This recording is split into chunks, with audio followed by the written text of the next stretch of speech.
Europa League round of 16. It's our Qué Golazo preview. We got Jimmy Conrad in the house for all your betting tips and all your analysis, including, of course, Manchester United against AC Milan, Olimpiacos against Arsenal, and so much more. Qué Golazo Europa League begins right now. What's up, everybody? Welcome to Qué Golazo, our Europa League round of 16 preview. Jimmy Conrad, what's up, man?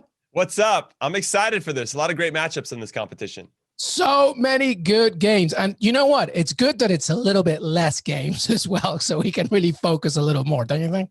Well, it's still 8 games, so there's still quite a lot, and they all play at the same time, which gets a little crazy, but it also has that March Madness feel, right? Because there's so much action going on and you're watching one game, then something else happens and you just keep turning your head, and it's great. I mean, there's so many great storylines too. Jimmy, speaking of March Madness, you see how we did that, everybody? Wow, what a segue. That was so smooth. Hey, by the way, March Madness, I love this time of the year. Don't you, Jimmy? It's amazing, right? I love it. I love it. You can create, by the way, a pool to compete against friends or family and fill out your bracket for the chance to win a Nissan Rogue. A Nissan Rogue, baby, and a trip to the 2022 Final Four. You can play on the CBS Sports app or at cbssports.com/brackets. And later on, by the way, I think our producer Lisa was telling us that we'll be making a Qué Golazo bracket. So if you're a fan of the show, you know, you can incorporate all your love for the game, but also March. I mean, who doesn't love some madness in March, right? That's a really nice way of saying we're going to crush you, everybody. We are so good at brackets. Clearly, we nail all of our predictions day in and day out. I'm excited for this. K Brackito. That's going to be the name of our squad. Well, I was going to say, do you have a name for it? And I like it. Qué Brackito.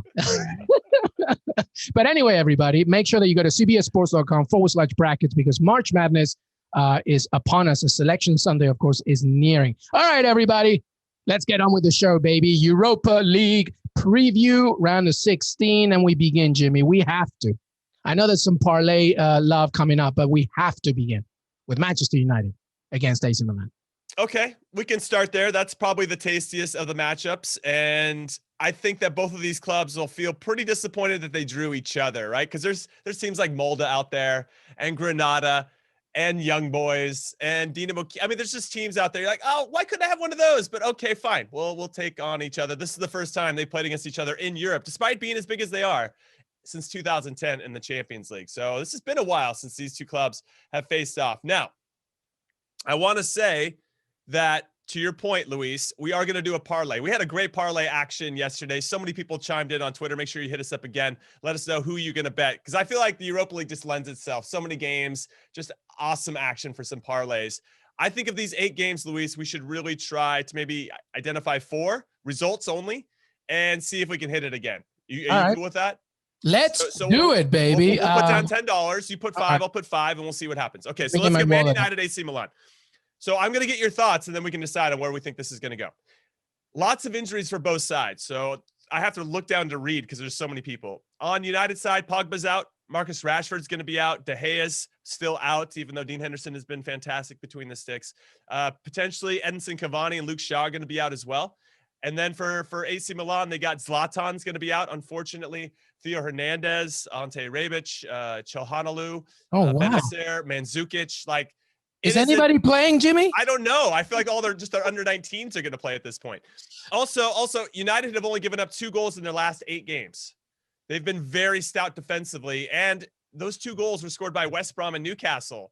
What? They shut out Man City and Chelsea and Real Sociedad over 2 legs, but gave up goals to West Brom and Newcastle, who are trash. Okay, I'm just going to say it. I don't want to get into Newcastle talk. So I just feel like, and West Ham in the FA Cup too, they got a clean sheet there. The fact that they're coming off of this massive win in the Manchester Derby, the fact that AC Milan don't really have anybody up top. I mean, they got Rafael Leao, which you guys know I'm a big fan of. He's still a young player, though. This is a big competition against a team that knows what they're doing defensively. Really have found their identity, I think, on that side of the ball. Brahim Diaz, their loanee from Real Madrid. He's been good as well. He can be active. We know that Milan might do something. And even though this game's at Old Trafford, which gives me some pause, I still feel like United's going to have just enough to sneak by here and not go back to Milan for the second leg, having to really fight for something, having to win, right? If they can just go down and just need to get a draw in Milan, that would really help them out. So I feel like United's going to push for this. What do you think? I like United to win this close, like 1-0, but I wanted to know your thoughts. Well, I mean, listen, this is going to be a very difficult one because of all the injuries you just talked about. It's very difficult to try and figure out because obviously when both are healthy, I think it's a little bit easier to try and figure out, especially. And I think I'm going to go, this, by the way, is going to be their 11th meeting, but every other game, the other 10 were in the Champions League. This is the first one in the Europa League. So that's interesting. But I think you have to just basically balance this and base this on overall quality of depth of squad. And when you do that, when you take away the injuries, when you take away who's available, the fact that it's at Old Trafford, I have to agree with you. I have to go with a Manchester United win. I think United still have a little bit too much for AC Milan, who, by the way, have not looked as good as they did in previous months. And your point about United's big win against City, I think, is a major factor. I'm going with a very slight victory over Milan. But the problem is like, I just don't know what this lineup's going to be and how they're going to react. I know. I feel like we're back on the Ole Gunnar. Had a tremendous result against Man City, one that nobody thought he was going to win. And now he's going to lose the game that they should win, right? And it's like, it's so frustrating. I mean, they still have it, to your point. Martial will probably start. Bruno Fernandes will be underneath. You got Greenwood and Daniel James, who've been solid. You got Fred McTominay to play the double pivot. Alex Telles will come in for Luke Shaw. You got Maguire, Bailly. It looks like he's going to start. Wan-Bissaka, Henderson. It's still a very good squad. It's still very good. And then when I look at Milan, you got Donnarumma in goal, right? Very experienced. Tomori, who's the Chelsea player that came over to Milan, he's going to start next to Romagnoli, who's picked up his game a little bit. Diogo Dalot, is that how you say it? He's a Man United player who's on loan. He's allowed to play against his parent club, so he should play. Kessier's been very good. You know, he scores a lot of big penalties for Milan. And they got Leao, Krunic, Salamakers. I mean, they got a lot of players as well. Sandro Tonali might come back into the team as well. So you could make an argument for Milan, but they haven't been good since the beginning of the year. They've won as many as they've lost. They've got 4 wins, 4 losses, and 3 draws. I think they're getting very close to basically handing over the Scudetto to Inter Milan. I mean, I just think there's a lot going on. I think these injuries might be too much for them to overcome. They just need to survive this leg, right? If I'm Stefano Pioli, the manager of Milan, I'm just like, just survive this one. Keep it close so it gives us a chance in leg 2. And I feel like that's how they're going to attack it. If they can maybe, get one on the counter attack or whatever it may be, or a set piece, they're going to take it. But I just feel like Man United will be sensing that, and they're going to have to press a little bit to try to make some action. I just don't think I don't think this one's going to be boring. Well, I don't know. It's Man United. You never know. They had every straight draw. It's possible, but I kind of like a short. If you want to stay away from this, Luis, and if everybody listening thinks we should stay away from it, we'll stay away from it. But I feel like United have the slight edge here. Yeah, I'm pretty confident in a United win. I don't think it's going to be a goal fest, not like the last time they met in 2010 when United beat them 4-0, which, excluding Super Cups, that's their biggest loss in European competition. But I just think the depth of the squad, you mentioned that squad, even without all those injuries for United, they're still good enough to get a win. But I do make a good point. Sorry, you make a good point, and I do agree. I like when you commend your own points. Keep that up. I do agree with the point that you made about the fact that this is 2 legs. So this is going to be strategy based for Pioli. He's going to be like, keep it tight. If we lose, we lose, but make sure that it's not more than a 1-goal margin or something like that. It's about keeping it tight because it's a 2-legged encounter. So yeah, you don't have to completely go crazy over this game, but I think, a United win 1-0. What do you have for that? I think. Well, I would say so we're going to add United. I'm going to put it, starting our bet slip right now on William Hill. I'm going to click on Man United to win. That'll start our bet slip. Okay. Where are we going next? Let's stay with the Premier League. Let's go Olimpiacos against Arsenal.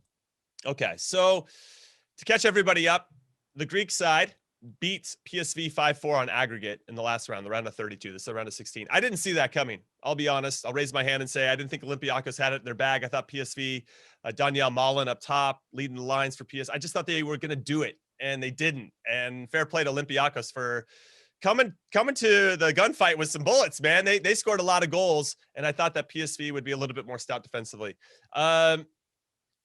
This is a matchup from last year. If you guys remember, Arsenal took on Olimpiacos. Arsenal won the first leg in Greece. It was 1-0.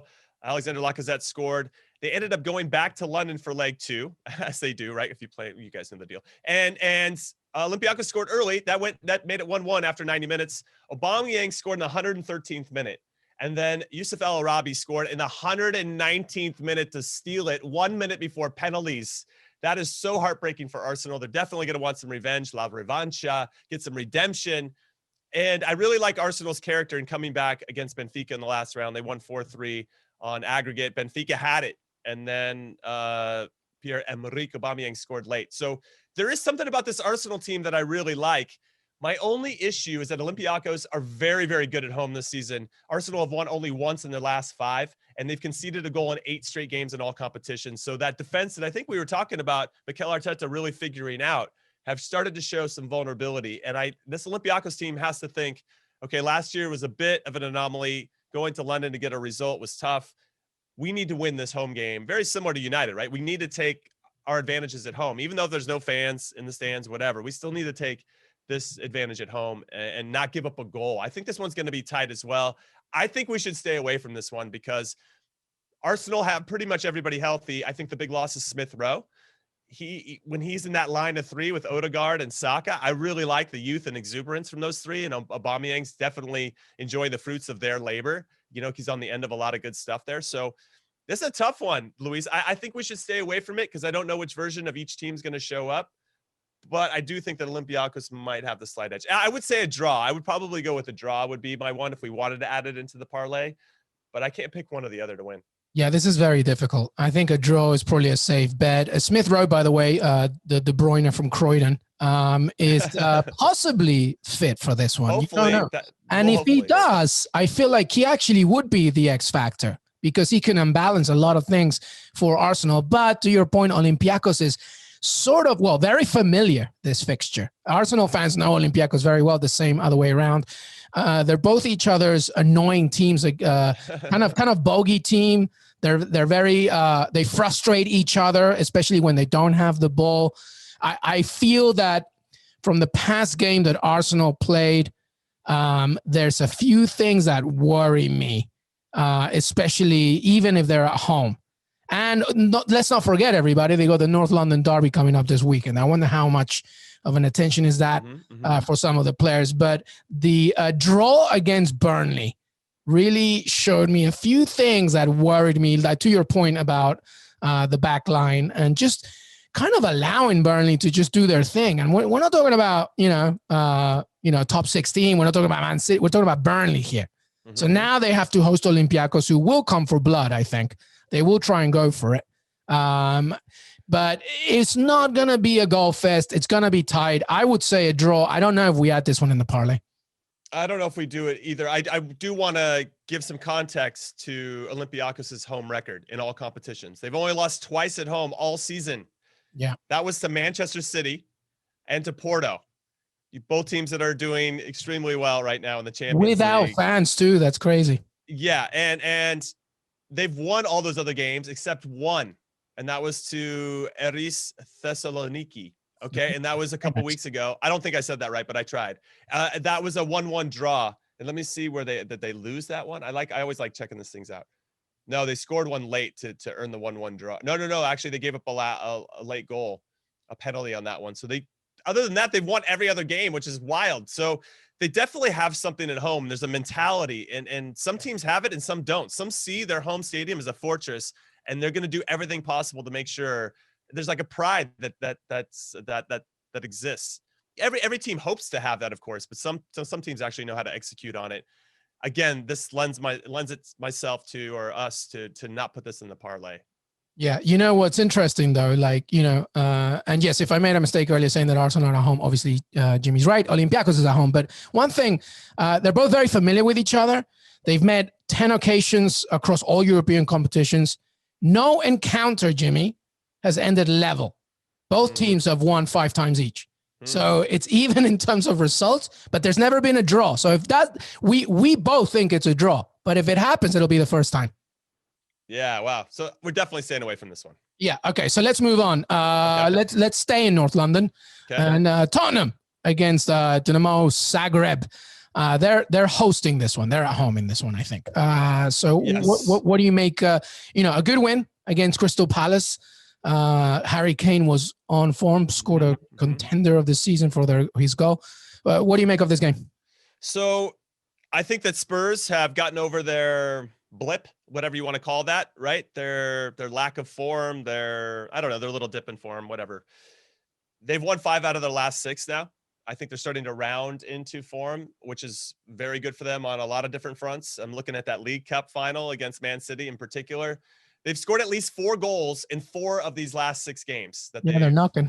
Yeah, and so Zagreb's got to be like, this sucks, man. Why couldn't we play Spurs, a month and a half ago or whatever?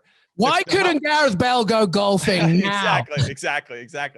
However, the Croatian side, I have some notes here, are not to be taken too lightly. They have won their last 8 games and are unbeaten in 8 on the road, failing to win just once in that streak. Okay. So I don't think, very similar. I kind of liken them to Slavia Prague, where Leicester couldn't score against them in 2 legs. They're not going to be easy to beat. However, where I thought Slavia Prague had an advantage over Leicester is they hosted that first leg. They could set the tone. They could get that tough earned result at home and kind of see what makes Leicester tick without necessarily risking too much.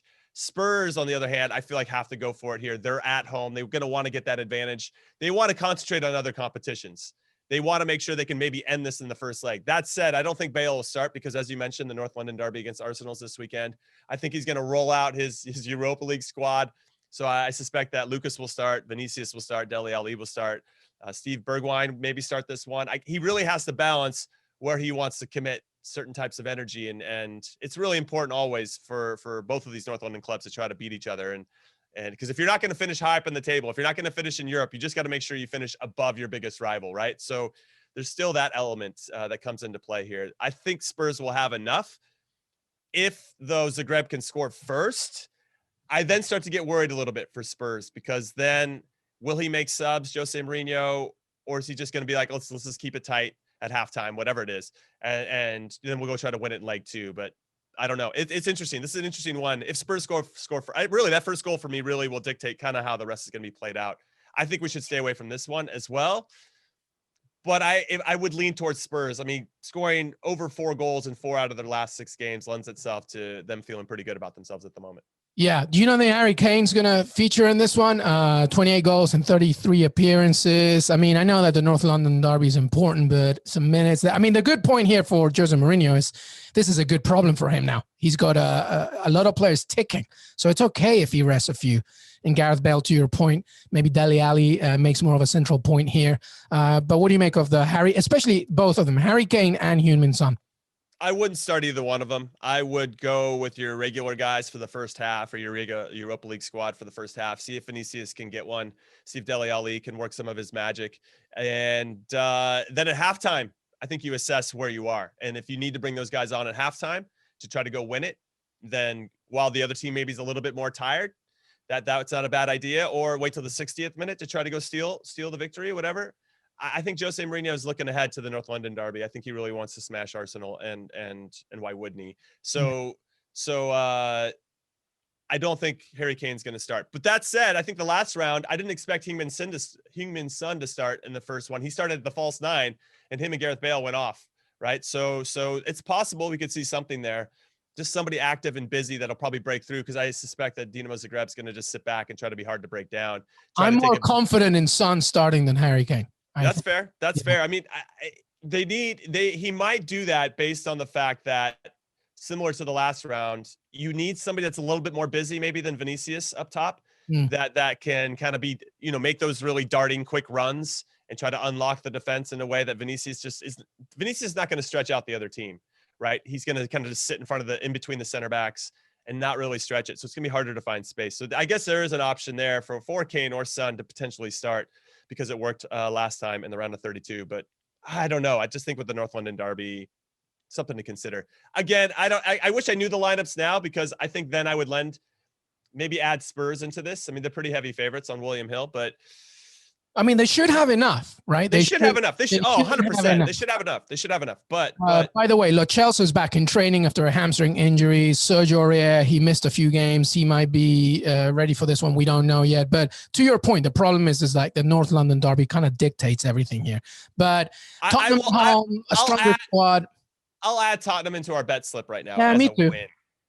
Yeah, let's do it. We have United and Tottenham right now, but we still have 2 more teams to add. We're going to pick 4 out of the 8 and see what we can do. And this is why Carlos Vinicius was picked. Like, these are games for you to show what you can do. It's not like he doesn't have to go off, but he can just be a service. So, yeah. All right. So, United definitely in. Staying a win for Olimpiacos Arsenal. Staying a win for that one. Adding Tottenham? Yeah, we'll add them in for now. If we feel like it's not as certain, then we'll throw them out. All right. I was going to go with Slavia Prague against Rangers next. Yeah, let's do it. Yeah. All right. Let's do it. So Slavia Prague, as I mentioned, didn't concede a goal against a very good Leicester City team in the last round. They haven't lost at home in all competitions this season. Just something to take into consideration since this is in Prague. Rangers just won their first league title in 10 years. And I just get the sense there's going to be an emotional letdown. I'm going to keep this one quick. I don't think we really need to get into the weeds. James Tavernier probably won't play this one. That's also a big loss for them, given everything that he's done. Probably the most valuable player, goals, assists, the guy's doing it all. I just think there's going to be they're human beings, these guys. I just don't know how easy it's going to be to click back on after they've accomplished something that took them so long to accomplish and fought through so much along the way in these last 10 years to get back to the top.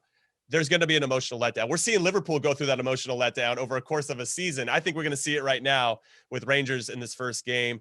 I think they keep it close. They know how to score goals, but this Slavia Prague team has earned my respect. I thought they were excellent in both legs against Leicester City. I like Slavia Prague to win. I'm just going to say it. No, I know Rangers don't lose very often. They don't give up a lot of goals, but I just like Slavia Prague. Well, if you saw those videos after their win in the previous round in the changing room, I was scared of Slavia Prague. I'll take a win there. All right, okay, we're closing in on this pot, so I want to quickly run through the other games, and then you add, and then let's completely finalize our parlay and see what everybody thinks. Okay, right? What do you want next? So I'm just going to mention the games, and then you tell me which one you want. All right. So we've talked United Milan. We've talked Tottenham against Dynamo Zagreb. We've talked Olimpiacos Arsenal. We've talked Rangers away at Slavia Prague. There's Dynamo Kiev against Villarreal. There's Ajax against Young Boys. There is Roma against Shakhtar Donetsk. That's an interesting one. Granada against Molde. Okay.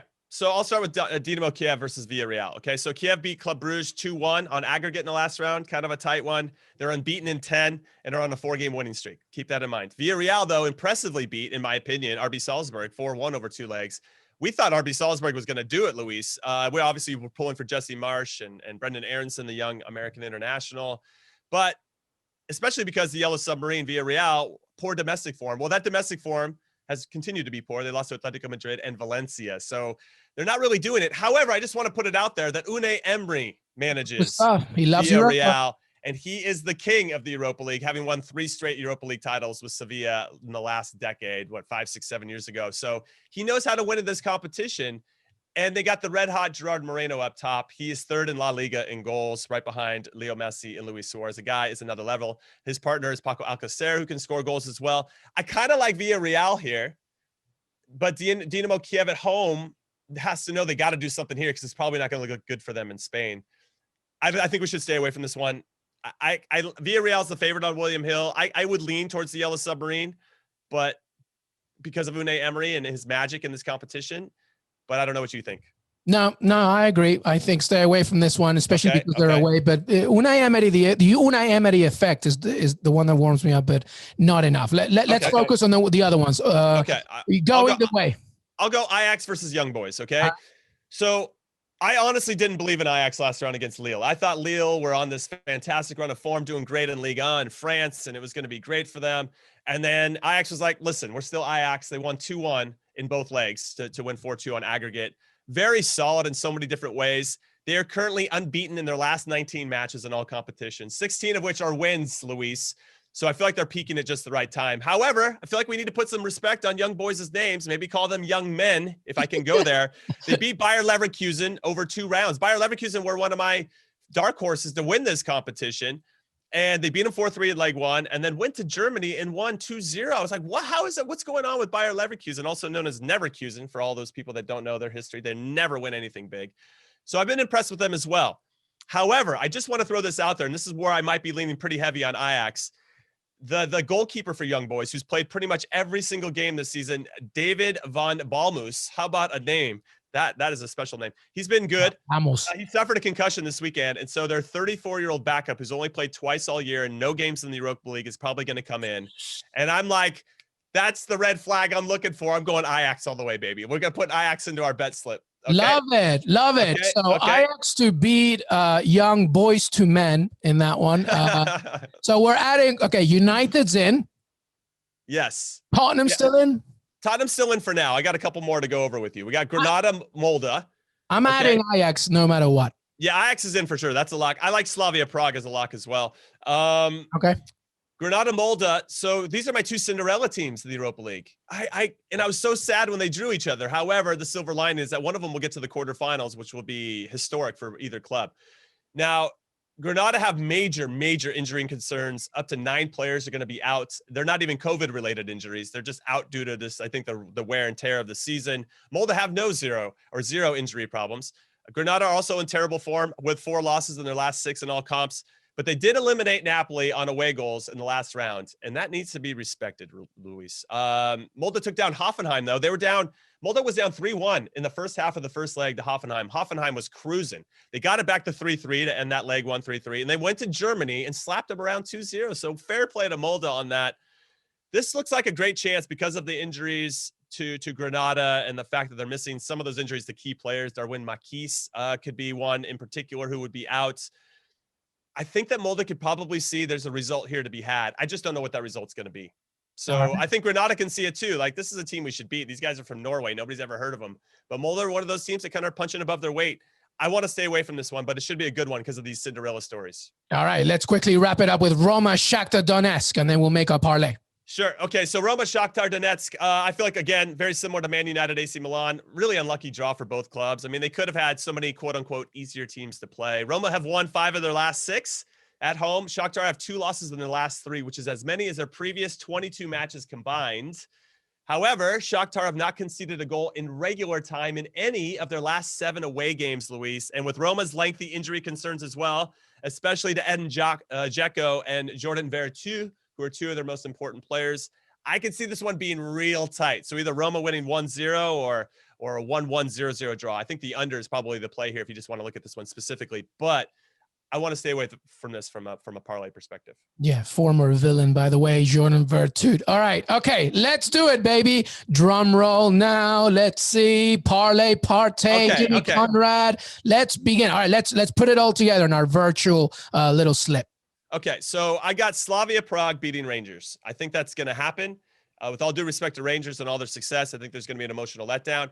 Ajax beating Young Boys. I think that their professionalism and their experience and the fact that Young Boys are without their starting goalkeeper is a big deal. And then Man United beating AC Milan. I just think that their professionalism and the fact that they have less injury, they have a lot of injuries, but less injuries to key players and more depth than AC Milan. So I like United to win. And then Spurs is our 4th one to do the business over Dinamo Zagreb. If we put all 4 of those together for wins, that will pay us, if we pay $10, we'd win 75. Woohoo! I am very, very, I don't know. I'm very confident apart from 1, but I'm okay with having. I feel like 4 teams is a lot, but it's worth $5 to see, you know? So do you want to know which one I'm not confident about? I think you know. United Milan? No, I'm confident about United winning that. So you Spurs Zagreb? Yeah. Really? It just, I don't know. It just worries me. It all depends on I think you said it at the very beginning. It depends on the starting lineup. Yeah. And the strategy. I'm a little bit like Mourinho. Mourinho. Sometimes he worries me about, being hesitant, but I'm okay with it.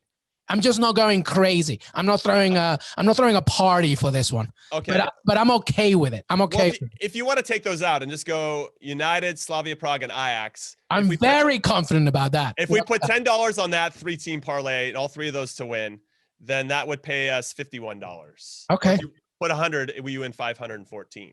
But let's not get ahead of ourselves. We got to hit one of these first. Before exactly. Let's Let's do that. You want to do that one? 3-leg parlay? Let's do that one.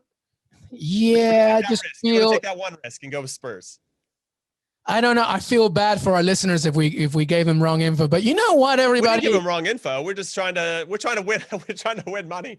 You're grown adults, everybody. We're gonna give you two choices, right? But I think screw it. Tottenham in there. Let's put Tottenham. Okay, let's do it. Nah, let's put Tottenham. So it's Manchester United, it's Slavia Prague, it's Ajax, and it's Tottenham. Tottenham. Yeah, I like that. Whatever, we're gonna go for it. $5. Yeah, there you go. So you tell us what you think, everybody. Qué Golazo Pod on Twitter. Tell us if you did this, or what you're gonna do, or what you're gonna do exactly. Jimmy Conrad, you were on it today. So much info for Europa League. I love it. Jimmy and myself will come back as well, recapping the rest of the Champions League weekend preview. So much, Jimmy Conrad, you the man. Thank you so much, brother. Any final thoughts before we say goodbye? No, I'm excited for the weekend already, even though we still have to see what happens in the Champions League and the Europa League. And yeah, what a week of games. I love it. It's too much, man. It's too much, but then not enough because we love this game. Jimmy Conrad, thank you so much, brother. Thanks, Luis. Appreciate it. Hey, everybody. I want to thank Jimmy Conrad for joining me today. Don't forget to follow us on Twitter, Qué Golazo Pod. And please leave us questions, comments, anything you want on Qué Golazo Pod, as well as on Apple Podcasts. We're on Spotify. We're on Stitcher, youtube.com/Qué Golazo. Have a great, great day, and we'll see you next time.